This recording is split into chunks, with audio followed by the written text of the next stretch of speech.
feel, I mean, nasagutan niyo pero for the cameras, how does it feel to be working together again? Honestly, excited. Sabi ko nga, syempre, kumbaga, at least sa pagbibigyan natin yung mga tao matagal lang humihiling na magsama ulit kami sa isang soap opera. Nakaka-excite kasi, syempre, may kanya-kanya kami mga proyektong ginagawa. Pero sa pagkakataong ito, pinagbigyan ulit kami ng ABS-CBN na makapagsama ulit. At special request mo ba ito? Opo. How does that feel naman na request ka pa niyo? Of course, super happy and excited kasi ito nga, yung mga ginawa ko lately medyo intense, medyo, ang tingin sa akin medyo mature. So dito, this time, ang sarap ng pakaramdam ng life, medyo comedy, and makikita ibang side ko, and then, na together pa kami dalawa, so yun. So, pero anong reaction mo nila na hindi namamatay pa rin yung issue, lalo na yung magsasama na naman kayo? Ano ba talaga yung status ng relasyon? Wala pa naman, honestly. Nakakatuwa rin kasi maraming mga tao na alam mo yung sila pa yung mas na-excite para sa amin. And then, nakakatawa kasi alam naman namin na naging effective kami sa mga bawat proyektong ginagawa namin. Pero Coco, ikaw yung nag-request sa kanya ngayon. Parang ang isipin ng tao, talagang type mo si Julia. Pwede naman mag-request. Hindi, syempre ganun di ba pag lalong-lalo na pag sa mga proyekto, kung may nakikita ka na nababagay para dun sa role. Saka sabi ko nga, kumbaga, after ko talaga napanood siya sa Halik sa Hangin, talagang sobrang galing na galing ako sa kanya. And then sabi ko, sana magkasama ulit kami sa proyekto ni Julia. And then sabi ko nga kasi sa sobrang busy ng mga schedule namin na ang dami namin gagawin. And then nung nakita ko yung calendar ko na hindi kami magsasama this year, sabi ko, at least itong sa Once Upon a Time magkasama man lang kami. May mga nagsasabi na pag gusto mo daw talaga yung tao, gagawa ka ng paraan. Oo, you will go out of your way. At isang example nun is yung premiere night nga ni Julia sa Halik sa Hangin, na kahit busy yung schedule mo, talagang pumupunta ka for her. Siyempre gano'n. Nahihirapan mo ako Hindi, gano'n naman di ba ang tao? Kapag gusto mong isang bagay, siyempre, kung alam mo na tama na! Gusto mo nga, Gusto mo nga. Ayun lang. Ano pa? So gusto mo nga ako. Diba, gumagawa ka talaga ng paraan para makasama si Julia. Hindi na... Awkward kasi tinatanong ko siya, nandito ako. Hindi, ano, next? Tambalan? Magandang samahan. Oo naman, kumbaga kami naman ni Julia, sabi ko nga, hindi alam na nakarami na. Ang tagal ng, bago pa sa Walang Hanggan, nagkasama na kami before. And then sabi ko siguro, habang nagmamature kami, kumbaga mas lalong tumitindi yung pagsasamahan namin. Hindi lang bilang magkatrabaho, kundi bilang magkaibigan. Julia, anong feeling mo na talagang lagi kang gustong makasama ni Coco? Dahil nire-request ka niya. Ako super masaya lang ako lagi every time kasi parang sabi ko nga kahit siguro anong project yung ibigay, basta siya yung katrabaho ko. Alam mo yung pakiramdam na parang, hindi, baka kayanin ko to. Kasi andyan nga siya, lagi siya nakaalalay. So, pero Julia, kinakaya mo rin ba yung thought na lagi kayong magkasama at magkatrabaho ni Coco? Napipigilan ba na ma-fall in love ka rin sa kanya? Lupit Tapos na February once na naman to Yes, Julia. Oh. Naging kayo.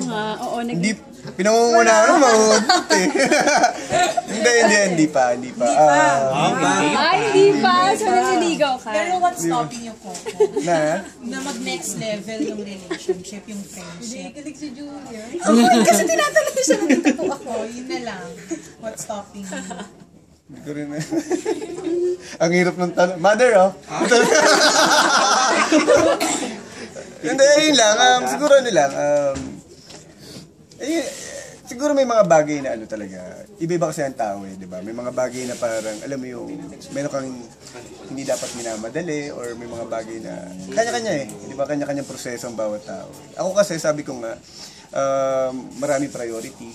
Sabi ko nga, ayoko kasi mag-take advantage na parang, alam mo yun, kapag nasa soap or magkasama kayo, di ba, para manliligaw ko or ano.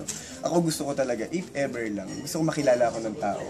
At kung makikilala niya ako, kung ano man ako, yun yung magugustuhan niya sa akin. Para hindi yung pretension na parang magpapaka-gentleman ka lang dahil nanliligaw ko. Diba?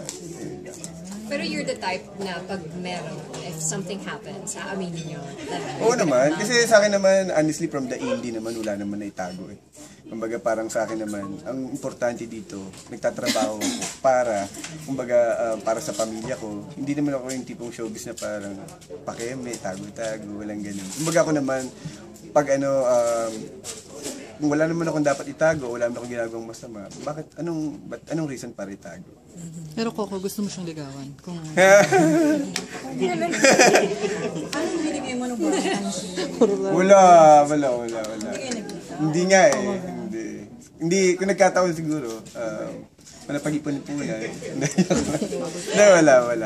Pero kasi meron rumors na parang nag-Christmas daw, medyo nag-spend daw kayo ng time together. Yung mga lumalabas kasing gano'n. Na magkasama daw kayo ng Christmas. Hindi, ako honestly kasama ko family ko.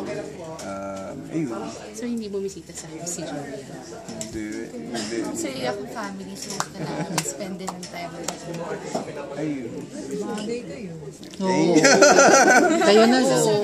Si Coco yung pinaka-close na guy sa'yo right now. Yes po, yes. Kasi yun nga, magkakilala na kami kasi ilang taon pa lang kami and then wala pa dito sa ABS, hindi pa siya Coco Martin, alam mo yun. So talagang nakilala ko na siya, siya yung talagang close din kay Lola. So yan talaga, siya talaga yung lalaki. May feel mo mas mahirap, mas konti yung manliligaw or mas konti yung nagpaparamdam sa'yo kasi ang feeling ng iba, nandyan si Coco. Mas Sa okay, paligid. ako sa akin wala naman kasi po yung focus ko doon. So, mas okay na yun yata, na yun ang tingin nila. Kasi, syempre, focus sa work, family, and para din yung priorities ko, hindi ako maligaw, para isa lang yung ano ko. So, yun. Okay na? Thank you!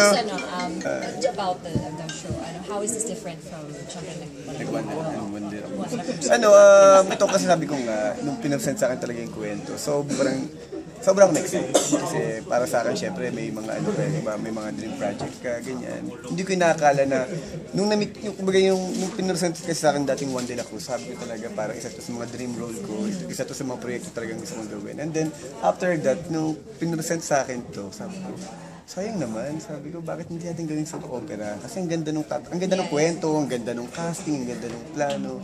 Pero sabi kasi nga nila, dahil gusto nilang gumawa ng parang isang summer special sa Once Upon a Time, kaya gusto nilang pagandahin talaga. And then sabi ko, di sige, pero sabi ko nga, talagang nangihinayang ako kasi di ba minsan, meron kayo isang proyekto na mamimit, na parang ayaw na ayaw mong pakawalan, which is para sa akin ito yun.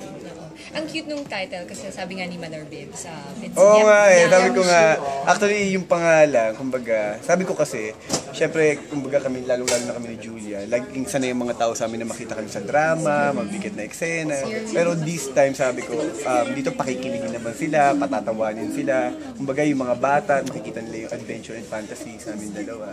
Ayun. So it's medyo kwela rin kasi from that point Oo, talaga. Kumbaga, sabi ko nga sa title pa lang, yung nakilala ko dati ng mga tao dahil sa commercial ko na Yummy.